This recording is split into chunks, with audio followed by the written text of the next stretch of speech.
excitement?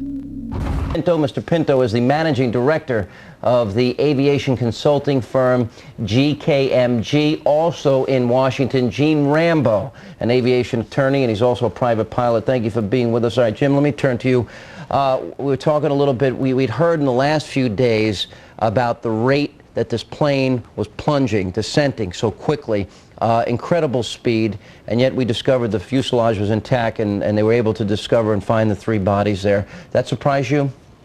Well, I expected that they would find the bodies with the wreckage, but I feared that they would not. You thought that upon impact at that rate of speed that it would have disintegrated almost? Once the fuselage is opened up, it does leave the possibility that that remains can float away. Yeah, just for background, how many years were you with the NTSB? It was almost 10. Almost 10 years, so you've done a lot of these investigations yourself, correct?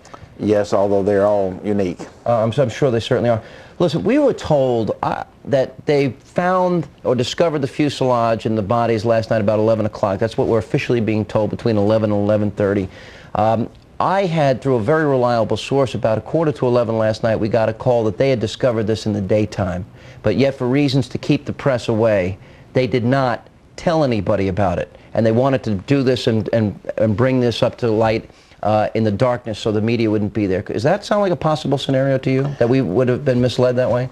Well, possibly. I wouldn't want to incorporate the word misled because I don't want to accuse anybody of doing that, but there may have been people who were slower in confirming facts than they otherwise would have been. To give you a comparable situation, I led the investigation of the Ricky Nelson crash, in which, in that case, we removed bodies before daylight in order to be able to get them to a secure place before the media. Before the media could film that operation. Mr. Pinto, I understand you also witnessed a similar crash with a similar kind of a plane and similar impact.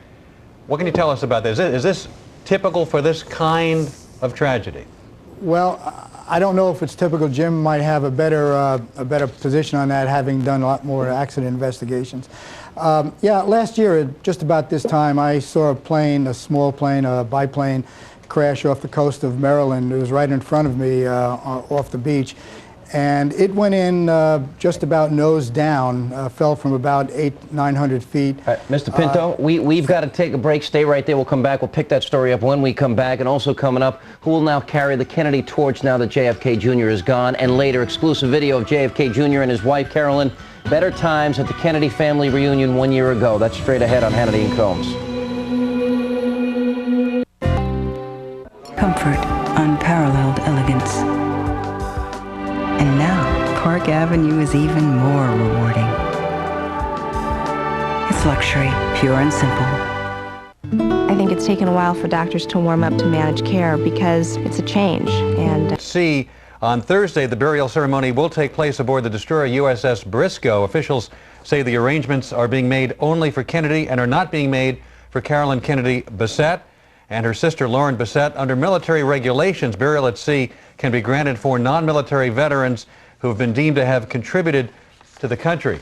Coming up later, you won't see it anywhere else, exclusive video of John Jr. and Carolyn Bessette Kennedy. With us in New York now, Jim Burnett, former chairman of the National Transportation Safety Board in Washington, former Federal Aviation Administration official Edmund Pinto, also in D.C., Gene Rambo, an aviation attorney and private pilot. Mr. Pinto, how common is this kind of accident? It's not common at all, but they happen. In general aviation, they happen.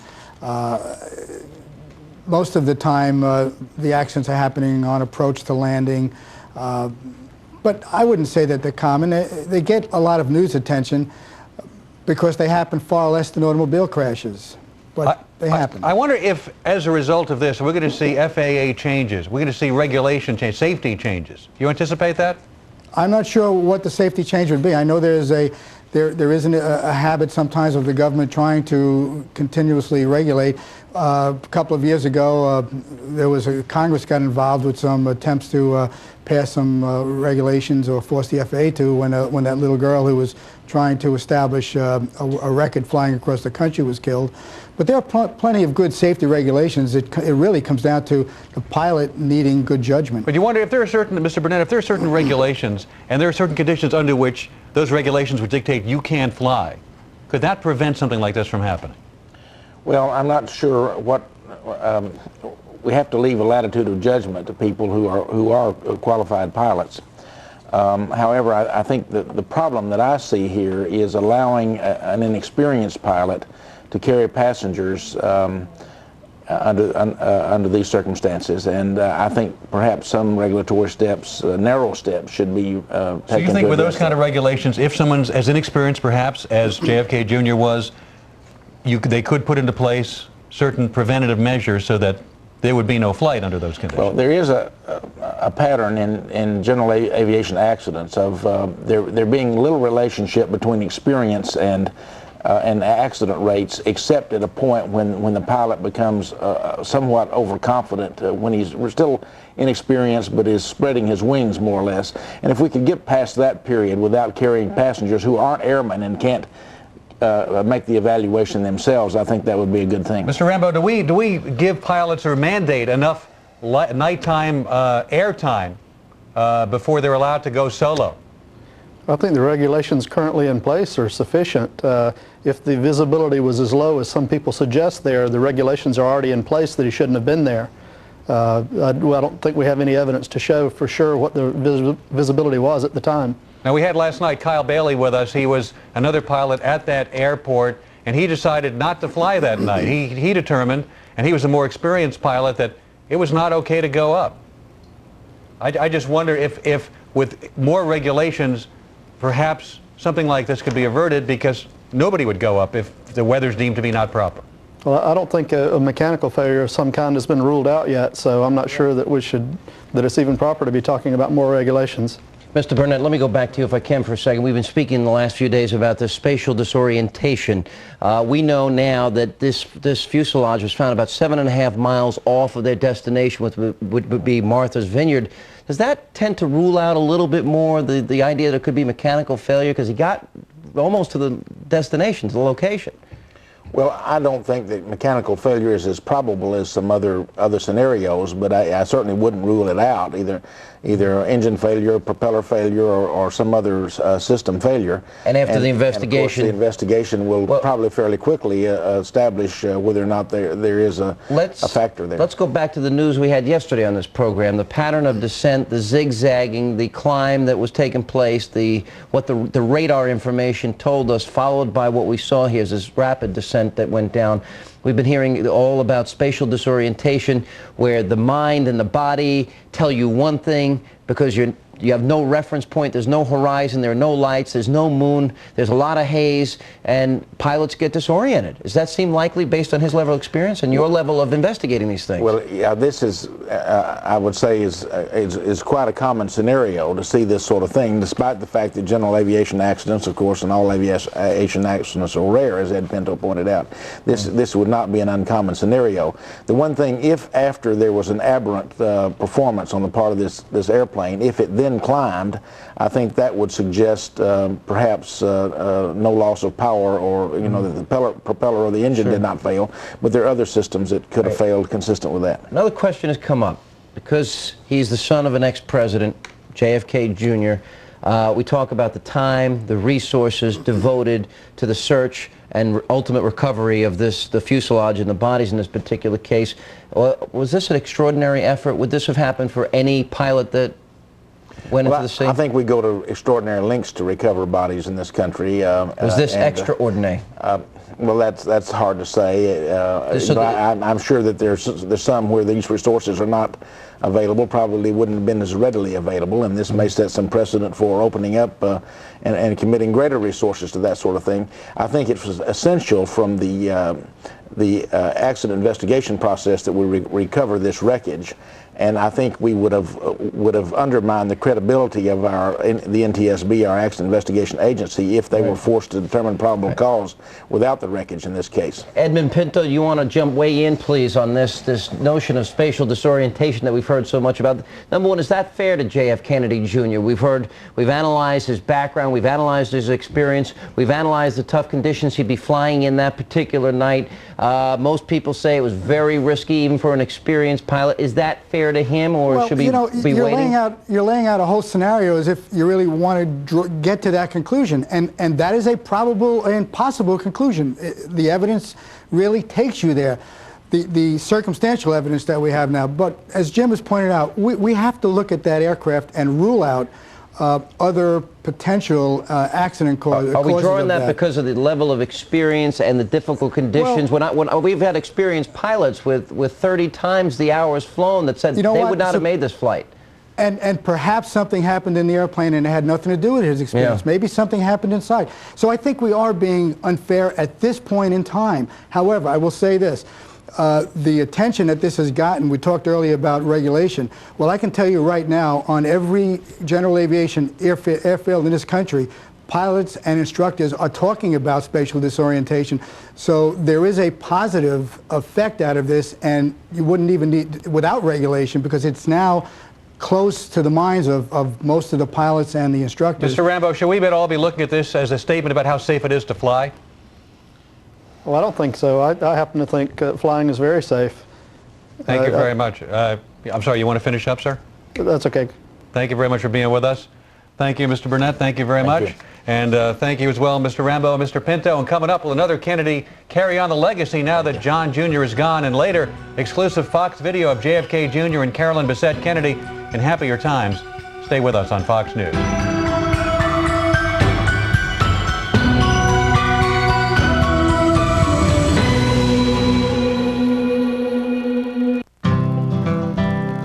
With blistered hands and worn-out backs, they got us over rivers, through mountains, and across the country. They paved the way so we could enjoy the road the way it was meant to be enjoyed. Thanks.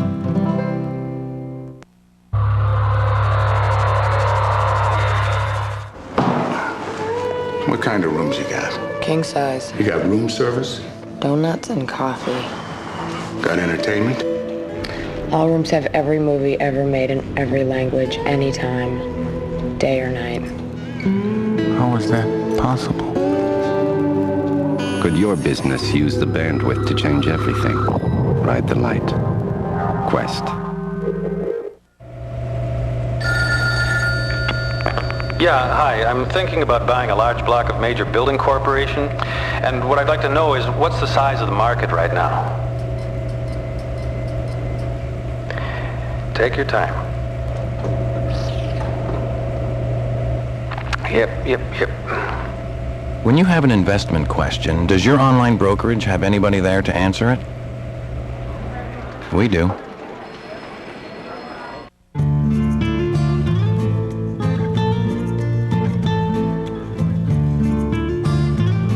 Stop assuming that just because you're hugging one of these, you can't have a car that was made for hugging these. Alero, with the road-hugging active response system. Start feeling connected. Alero by Oldsmobile. Start something.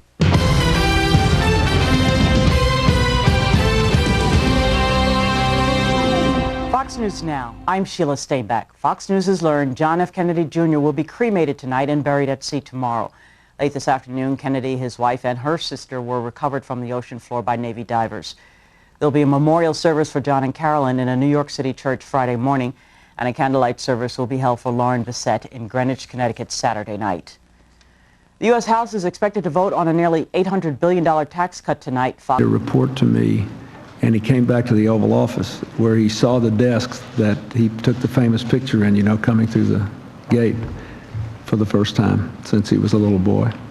Welcome back to Hannity and Combs. I'm Sean Hannity. Later on in the program, we'll have exclusive video of John and Carolyn in happier times. But ever since John and Jackie moved into the White House with their two small children, America has had a love affair with the Kennedys.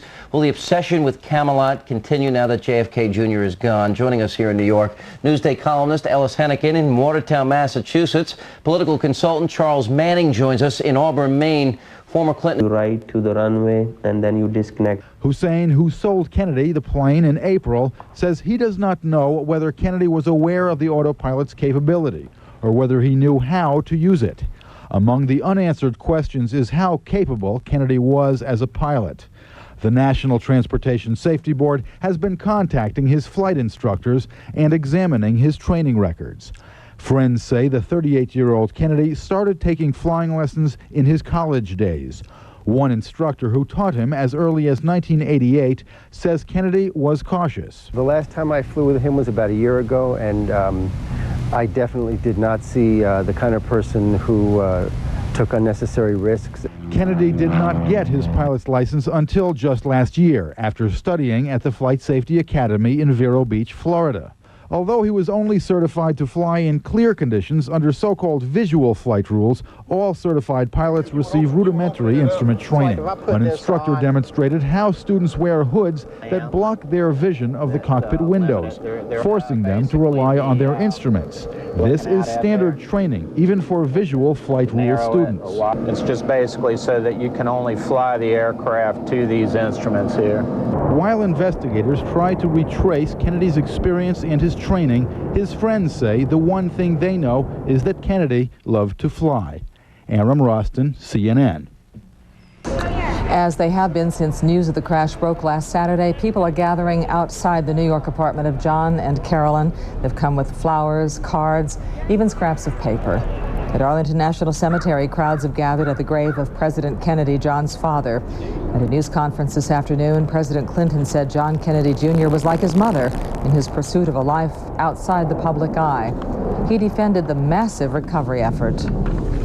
Because the Coast Guard felt that they had the capacity to succeed in this if they had a few more days. And because of the role of the Kennedy family in our national lives and because of the enormous losses that they have sustained in our lifetimes, I thought it was appropriate to give them a few more days. And if anyone believes that was wrong, the Coast Guard is not at fault, I am. It was because I thought it was the right thing to do under the circumstances.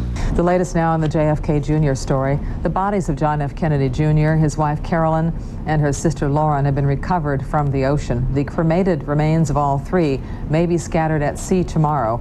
The Kennedy family says a memorial service for JFK Jr. and his wife will take place in New York on Friday. The families of Carolyn and Lauren Bassett have scheduled a service for Saturday in Greenwich, Connecticut. Stay with Headline News for all the latest developments. A House vote on a GOP tax plan is back on track. Yet, from the Adams to the Harrisons to the Rockefellers to the Frelinghuysen's, who've represented New Jersey for 200 years, to Bush, the grandson of a senator and son of a president, to Taft, governor of Ohio, fourth generation Taft. There is something about families of prominent people that we seem to be attracted to for a populous country. Well said. What do you think it is, Bob? Well, again, I think it's, and both Michael and Jeff have hit on it, it is just that we felt we knew this fellow. And this is what you get in this age of this communications age that we're in.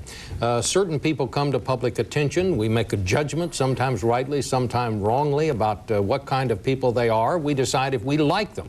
And if we like them, and certainly the American people came to like John Kennedy, because I think he had a very good sense of himself. I mean, different people deal with celebrity in a different kind of way. I did not know John Kennedy, but the way he handled himself in public reminded me very much of the way Maria Shriver, another member of this family, has handled herself. I know Maria quite well. She was a colleague at CBS News. And what always impressed me was that Maria never tried to say, look, I'm just kind of a run-of-the-mill, average kind of person. She knew that she was special, that she knew she had special responsibilities, but yet she just said, look, this is how I am, and this is how it is, and let's go on from there. And it seems to me that John Kennedy had very much that same kind of attitude about celebrity. He seemed to be comfortable with himself, and I think that translated and had a great deal to do with his popularity. There's an extraordinary figure in this story, and we'll ask our panelists to discuss him when we come back. Senator Ted Kennedy. You're watching Larry King Live. Don't go away. Ellis, I want to get the idea of Camelot. What is it with the fact that we have this mythical idea this was a better time. 1963, the world changed, the assassination of a president, and we were never the same after that. Well, I mean, obviously that is true, and there were some other things that happened around the same time that played into it as well. But I mean, all of us look back on that era as a time where at least we think life was a whole lot simpler and a whole lot easier for all of us. And you know, God knows the tragedy is what sealed it for all of us. We'll take a break as we look at that infamous video of JFK Jr. I believe that was on his 3rd birthday when he made that salute as his father's casket was passing by. Coming up also a little bit later on, we'll go live to Martha's Vineyard. We'll get the very latest in the crash investigation, and then a Fox exclusive video of John Jr. and his wife Carolyn Bessette and the rest of the Kennedy clan in much happier times. That's straight ahead.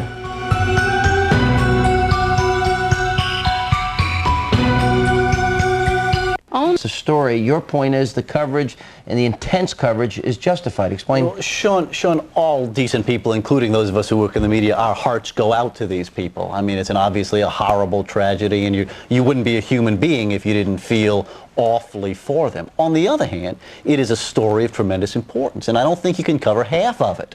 You can't say we're not going to cover Caroline, but we're going to cover the Bessette family. That there is great public interest. Right. B, there are frankly some important policy matters here, and you can't, if you're going to do it, what's the alternative? You want us to come back in a year? Schlesinger, the Kennedy historian, had stated, one of the reasons he got this plane was because of the intense media scrutiny this guy has had to live under. Sean, let me finish the point. So for his entire life, I mean, just imagine if it was you, Ellis, day in and day out, when you come out of your apartment, when you end up at work, when you go to play Frisbee in the park, when you go to walk your dog, when you go into your car, when you go dancing, when you go swimming. True. At what point do we say leave these people alone? There are burdens in public life. There's no denying it at all, and John Kennedy dealt on a daily basis with those burdens. On the other hand, what's the alternative? Do we not focus on public officials? Does the press go to sleep? Do we come back in 2 years when we know all the facts? You want to jump in? Carolyn Kennedy and John Kennedy Jr. weren't public officials. They were private people. Public officials. And I don't know why you people in the media have to chase them around all the time. Well, I mean, just leave them alone. Leave Carolyn Kennedy alone. She's shown that she doesn't want a public life. She wants a private life. Leave her alone. There is nothing that I know of, and maybe you know different than I do, but there has been no abuse of this woman. There's been no mistreatment of her. There are people who are waiting to hear what she has to say, and that's appropriate. They're stalking her. They're waiting outside her home. She has no interest in saying, you know what this reminds me of?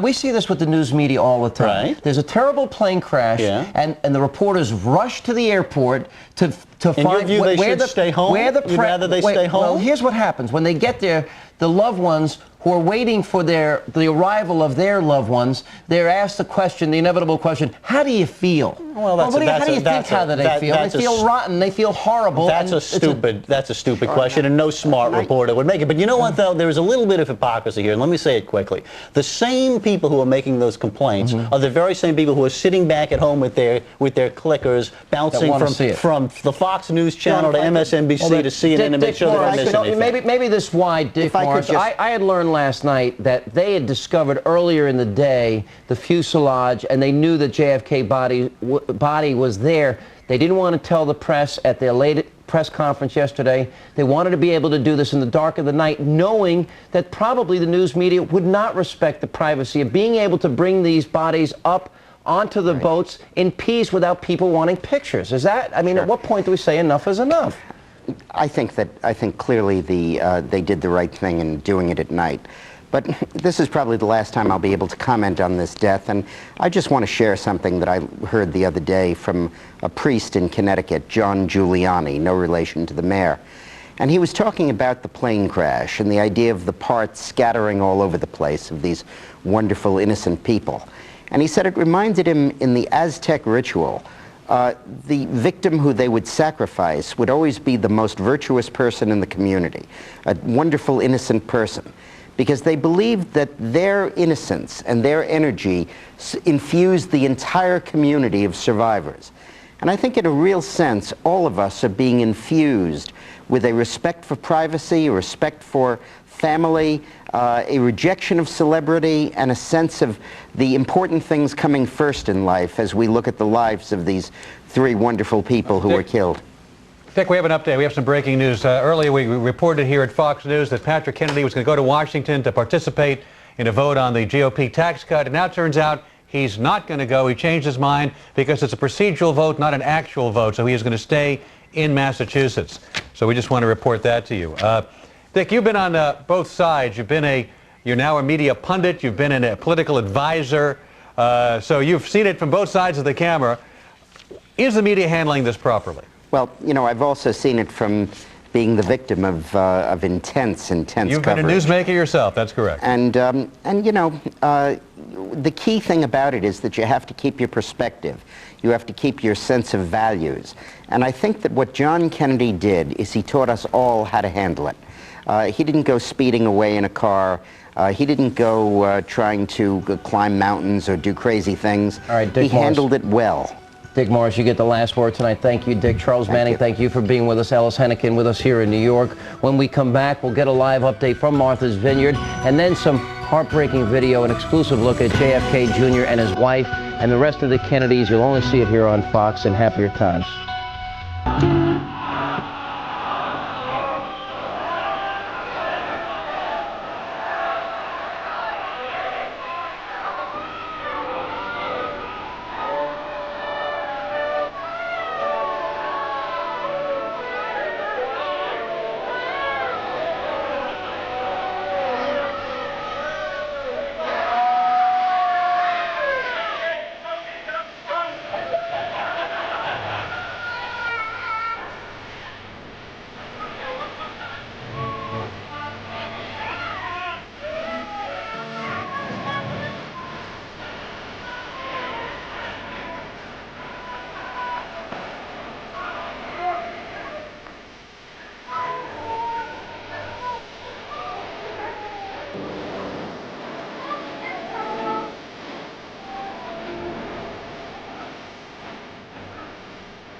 Lord is my shepherd, I shall not want. He maketh me lie down in green pastures.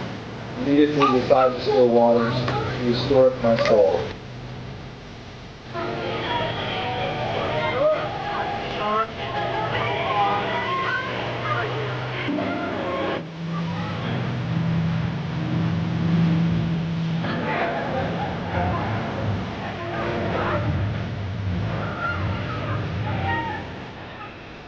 You know, it's interesting, the same people who complain that the media is covering this too much are clicking around, staying on the Fox News channel for the most part, and just can't get enough of this. A couple of things in that video, though. He's a family, I can't believe they're gone. You don't believe it. So youthful, their lives right ahead of them. Right. So much promise. This family has suffered so much, and it shows what a sad tragedy is, and it also reminds all of us every single moment of your life is a special gift. You and I both do talk radio every day. Do you find your audience, that's all they want to talk about? That's all, yeah, of course that's all they want to talk about, and there's a lot of different angles to it, but that captures it all, Alan. I mean, it's a family, it's a life, and those are the special moments they had, and you know, Godspeed. Wonderful video.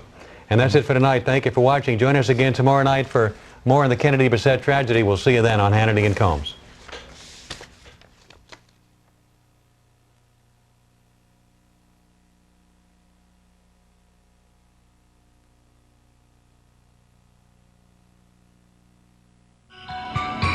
Today, divers located the bodies of John F. Kennedy Jr., Carolyn Bissett Kennedy, and Lauren Bissett in the waters off Martha's Vineyard. I'll talk to divers about the mission. Henry Kissinger joins me as well. But first, a check of the latest headlines.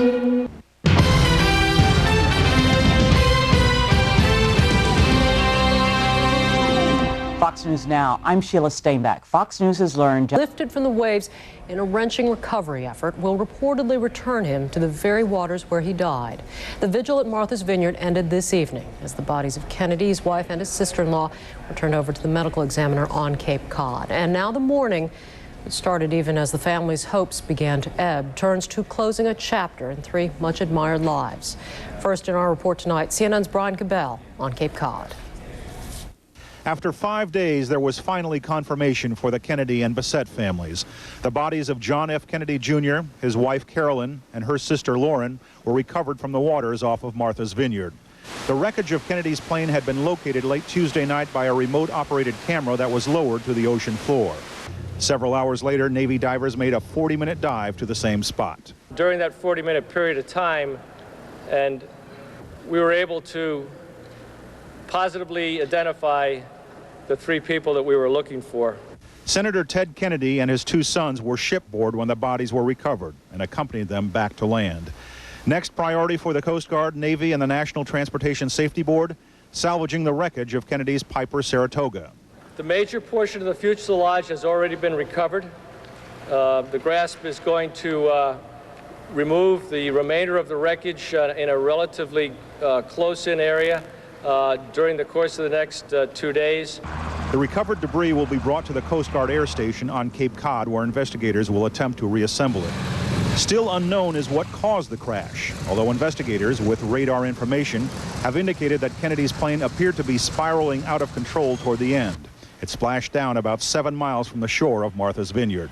The crash occurred at night in hazy weather, two factors that may have contributed to the mishap. The National Transportation Safety Board says it expects to complete its investigation into the crash within 6 to 9 months. Brian Cabell, CNN, at the Coast Guard Air Station on Cape Cod. Throughout this search, which began as a rescue but ended as a recovery mission, CNN's Carl Rochelle has been monitoring the comings and goings of those taking part in the operation. He joins us now from the Coast Guard Air Station, Cape Cod. Carl? Jim, this was a bringing together of a number of technical resources, became more technical and more sophisticated as it moved along. One of the keys to this was that radar data. It began coming in and became so important that the National Transportation Safety Board managed to downlink it electronically into their laboratories in Washington so they could study it. We learned a lot about the descent rate of the aircraft, but they also used that to plot out the latitude and longitude where they believed the crash came, where the airplane actually hit the water, and you know they were within a half mile of it. They went in that area with those side scan sonars, the towed arrays. They were looking for something that looked man-made, meaning square edges and broken, jagged parts. They found an area late yesterday that they believed was very promising, and they moved into that area to look.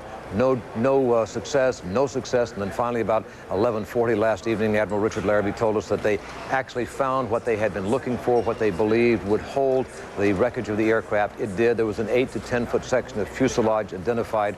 Around 11:40 last evening, they found the body of John Kennedy Jr. inside, identified the aircraft, identified the body, and then they shut down operations for the night. You might ask yourself, why not go in and try to do a recovery then? It's dark down there. The visibility is essentially zero. The remote operated vehicle, of course, has a camera on it with lights on it and can look and move, but it's not safe for divers to work down there. This morning they went back in. Their goal, not just to recover the body of John Kennedy Jr., but also to find the body of his wife and his sister-in-law. They did that around 10:30 this morning, identified them. They had to move some wreckage out of the way before they could recover the bodies, but they did. Bringing the bodies up at around 4:30 this afternoon. They brought them up on the ship. They were transported into the medical examiner's office, and that's where that particular part of it rests right now. But Jim, it was an amazing bring together of all of this information, all of this data.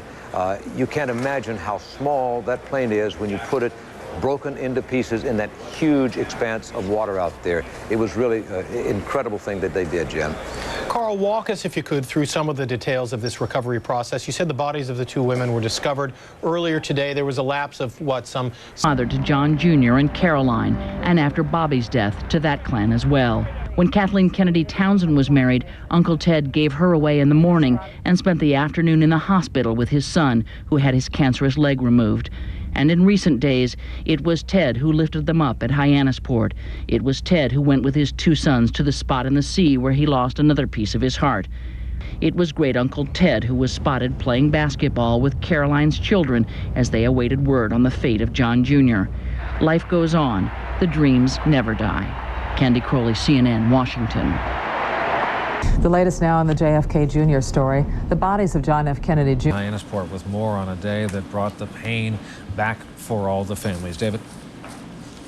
Brian, it's right. It seemed like Saturday all over again throughout the day here at the Kennedy compound in Hyannisport. And tonight, this sad final chapter, the climax to this tragedy, is really just a snapshot of grief. As you saw, we have the pictures of Senator Ted Kennedy returning in a blue Suburban back to the compound, his face visibly tired and grim, and wouldn't it be after this day that he's gone through. You see the senator pass by after a very long day. It began just before 1:00 p.m. The chronology begins when Senator Kennedy, his two sons, Congressman Patrick Kennedy and Ted Jr., climb aboard the helicopter taking them the short flight over to Menemsha Harbor. They go on that Coast Guard vessel out to the wreckage site where they were debriefed on the findings below, the bodies, the wreckage. It would only be then that they could go back to shore and later identify the bodies that were later brought to the surface, and the remains then transported back to dry land. Brian, there are a good many questions now about the final plans for a memorial. The scene is set for a burial at sea, if that's what the Kennedy family wants for John Jr. and Carolyn Bessette Kennedy, as well as Lauren Bessette. The options are there, but the decision is far from clear tonight. We know only that there'll be a memorial service in New York this coming Friday.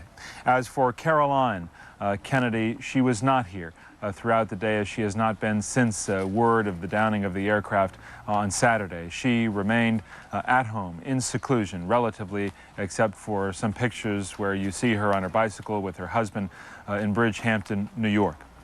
Beyond that, Caroline Kennedy has not been seen. So again, Brian, tonight, amid all of the sorrow here and the grief, the final painful decision, and that is how to memorialize these three victims of a terrible accident and tragedy here. David Gregory at the Kennedy compound in Hyannisport tonight. Thank you, David. And the massive underwater operation to recover the rest of the airplane wreckage may take several more days. That was made clear today. Dana Yoger is a scientist and dive specialist at the Woods Hole Oceanographic Institution. He's an expert on salvage recovery. Joins us tonight from Woods Hole on Cape Cod. And Dana, we have a debris field, as they call it. We have a suggested splash point, as they call it, where they believe this plane went down, and an NTSB anxious to actually recreate this aircraft, put it back together in a hangar. So that means a lot of pieces spread out. How will any organization, any group of divers and equipment go about that?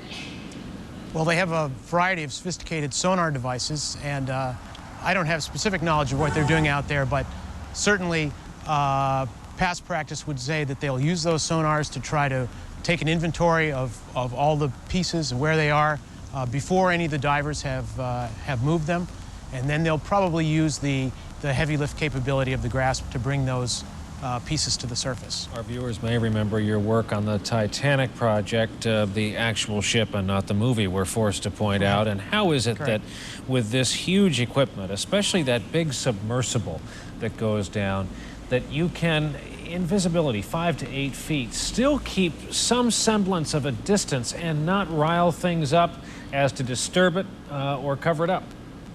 Well, you're working on the seafloor and stirring up the sediments and ruining your visibility is a constant problem, whether you're a diver or whether you're operating a remotely operated vehicle.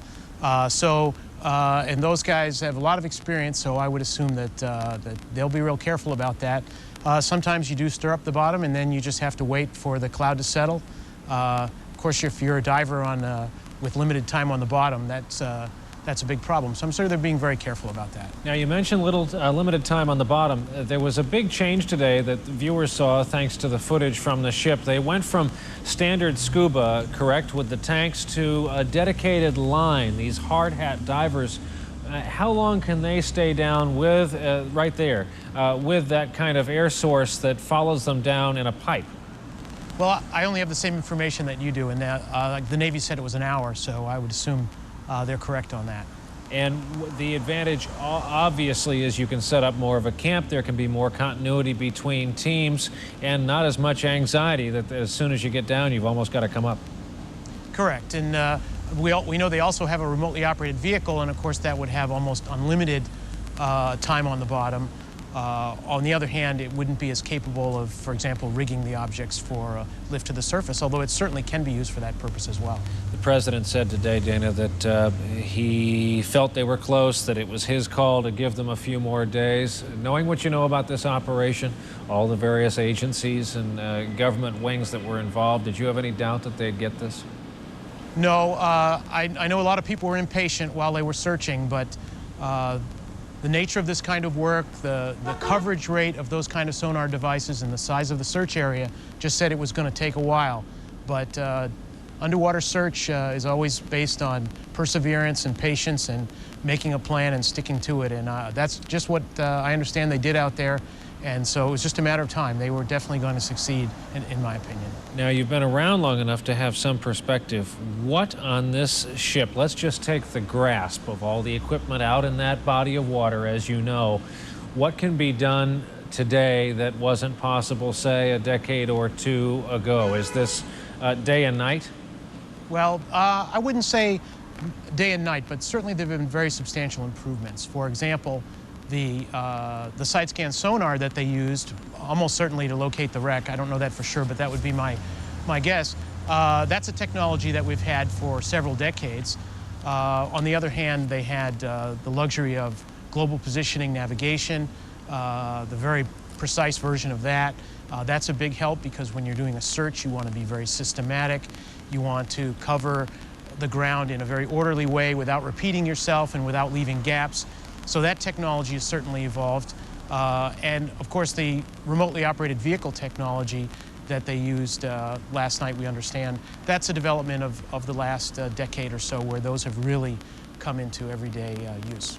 Tell us the brief version of your involvement with the freighter that was 3 miles down, because that story does seem to put 116 feet in some perspective. Yes, our primary work is we do deep submergence operations and research to support that, basically for basic science, for geology, biology, chemistry, those kinds of things. But occasionally we get called out to do some other kinds of work. And 2 years ago we went out and we did a forensic survey of a British freighter called the Derbyshire, which had sunk under mysterious circumstances in about 3 miles of water depth in the Philippine Sea. And that was quite a bit different from this kind of operation. Here in shallow water, they have the luxury of recovering all the items. In 100 feet of water, that's a difficult job, but one that can be done with enough time and energy. Working on the Derbyshire at 3 miles depth, we couldn't bring anything up. The pieces were huge. They were the size of houses or large buildings, made, of course, of solid steel. So lifting them to the surface for examination was impossible. So we had to rely on high precision cameras, precision navigation, and a variety of different underwater vehicles. Of course, no divers at 3 miles depth for sure. So it was all done with vehicles and remote cameras and sonars. And everyone now taking advantage, of course, of all the technology advancements that your missions and others laid the groundwork for. Dr. Dana Yoger, Woods Hole tonight, Massachusetts. Thank you very much for being with us tonight. Thank you, Brian. A lot more ground to cover as we continue here this Wednesday evening. Coming up next, to look back at the string of tragedies that some people say have defined the modern era Kennedy family. We'll be joined by presidential historian and author Douglas Brinkley.